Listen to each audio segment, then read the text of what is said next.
इसी सोच के साथ हम चाबहार पोर्ट और international north south transport corridor जैसे इनिशिएटिव पर काम कर रहे हैं। इनसे हम अफगानिस्तान और मध्य एशिया के साथ संपर्क बढ़ा सकते हैं। हमारा मानना है कि कनेक्टिविटी के हर प्रयास में संप्रभुता और क्षेत्रीय अखंडता का सम्मान होना चाहिए। यही एससीओ चार्टर के मूल सिद्धांतों में भी विदित है। Connectivity that bypasses sovereignty, losing trust and meaning. Excellency, तीसरा स्तंभ है ओ, यानी opportunity. Opportunity for cooperation and reform. 2023 में भारत की अध्यक्षता के दौरान नई ऊर्जा और विचारों का संचार हुआ। स्टार्टअप और innovation, traditional medicine, youth empowerment, digital inclusion और शेयर्ड बुद्धिस्ट हेरिटेज जैसे नए विषयों को अपने सहयोग में जोड़ा। हमारा प्रयास था कि एससीओ को सरकारों के परे भी ले जाए। सामान्य मानवी, यंग साइंटिस्ट, स्कॉलर्स और स्टार्टअप को भी आपस में जोड़े।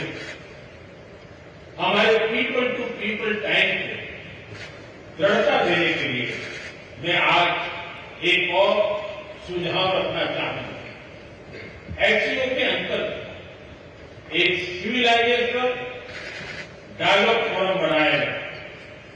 इससे हम अपनी प्राचीन सभ्यताओं, कला, साहित्य और परंपराओं को वैश्विक मंच पर साझा कर सकते हैं। एक्सेलेंसी, आज भारत रिफॉर्म, परफॉर्म, ट्रांसफॉर्म के मूल मंत्र पर आगे बढ़ रहा है। कोविड हो या वैश्विक आर्थिक अस्थिरता, हमने हर चुनौती को अवसर में बदलने का प्रयास किया। हम लगातार वाइड रेंजिंग रिफॉर्म पर काम कर रहे हैं। इस देश में विकास के साथ साथ अंतर्राष्ट्रीय सहयोग के लिए भी नए अवसर खुल रहे हैं। मैं आप सभी को भारत की विकास यात्रा से जुड़ने के लिए आमंत्रित करता हूं। एक्सेलेंसी, यह खुशी की बात है कि एससीओ भी समय के अनुरूप इवॉल्व हो रहा है। ऑर्गेनाइज्ड क्राइम, ड्रग ट्रैफिकिंग और साइबर सिक्योरिटी जैसे समकालीन चुनौतियों से निपटने के लिए 4 नए केंद्र बनाए जा रहे हैं। हम इस रिफॉर्म ओरिएंटेड माइंडसेट का स्वागत करते हैं। वैश्विक संस्थानों में रिफॉर्म के लिए एससीओ सदस्य आपसी सहयोग बढ़ा सकते हैं। संयुक्त राष्ट्र की 80वीं वर्षगांठ के अवसर पर हम एकमत होकर यूएन रिफॉर्म का आह्वान कर सकते हैं। ग्लोबल साउथ की आकांक्षाओं को आउटडेटेड फ्रेमवर्क में कैद रखना भावी पीढ़ियों के प्रति घोर अन्याय है। नई पीढ़ी के बहुरंगी सपनों को हम पुराने जमाने की ब्लैक एंड व्हाइट स्क्रीन पर नहीं दिखा सकते। स्क्रीन बदलनी ही होगी। एचसीओ मल्टीलेटरलिज्म और इंक्लूसिव वर्ल्ड ऑर्डर का मार्गदर्शक बन सकता है।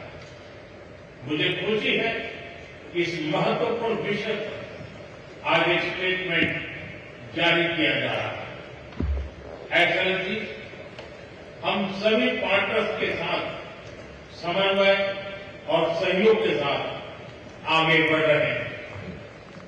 मैं एससीओ के अगले अध्यक्ष किर्गिस्तान के राष्ट्रपति और मेरे मित्र प्रेसिडेंट जपारोव को शुभकामनाएं देता हूं।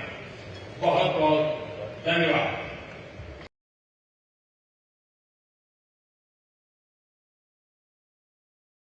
फिर आपको दिखा रहे थे जहां पर प्रधानमंत्री ने एससीओ समिट को संबोधित किया और इस बीच वो स्पष्ट कहते हुए नजर आए कि आतंकवाद को भी किसी भी रूप में बर्दाश्त नहीं किया जाएगा। एससीओ के मंच से उन्होंने ये ग्लोबल संदेश दिया है। आतंकवाद का विरोध मानवता का दायित्व, मानवता के लिए दायित्व है। पहलगाम में आतंकवाद का घिनौना रूप देखा गया। प्रधानमंत्री नरेंद्र मोदी ने एससीओ के मंच से बातें कही हैं। कुछ देश को आतंकवाद को समर्थन देना स्वीकार नहीं। राष्ट्रपति और मेरे मित्र प्रेसिडेंट जपारोव को शुभकामनाएं देता हूं। बहुत बहुत